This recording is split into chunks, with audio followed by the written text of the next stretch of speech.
kesehatan kepada lansia sih, Dok? Ya, lansia dianggap kaum uzur ya.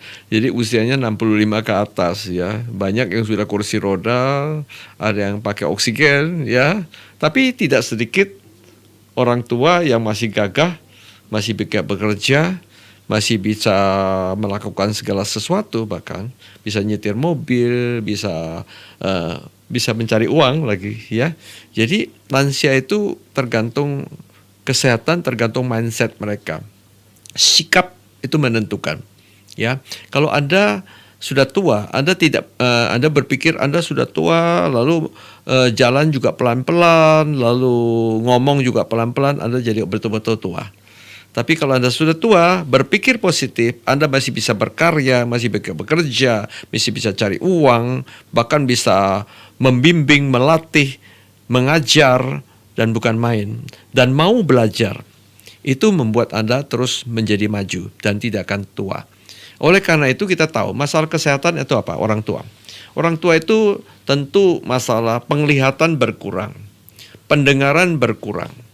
Ya, jadi ada istilah kepala mulai buta ya, kemudian mata mulai bureng, telinga mulai budek ya, rongga mulut mulai bogang ya, kemudian mungkin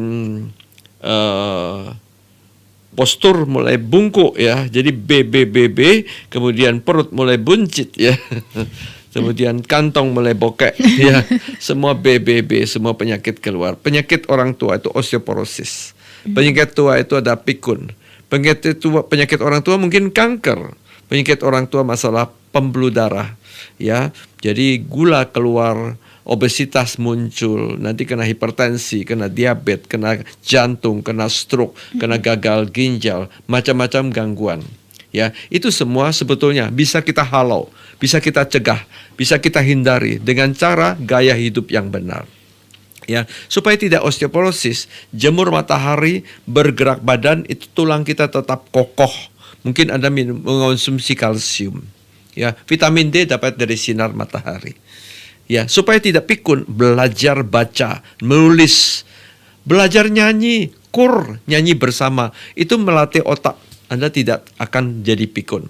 Supaya pembuluh darah kita bagus, ya tidur tidak larut malam, minum air putih, makan ikan laut, ya, makan sayur, makan buah, makan tahu tempe, mungkin ayam bagian dada. Hindari semua santan, gorengan, jerawan, udang kepiting segala, jangan makan lagi jerawan segala, usus, ati, paru, otak, kikil, buntut, babat segala ya, daging, sapi, babi, kambing, bebek. Kalau orang tua stop semua.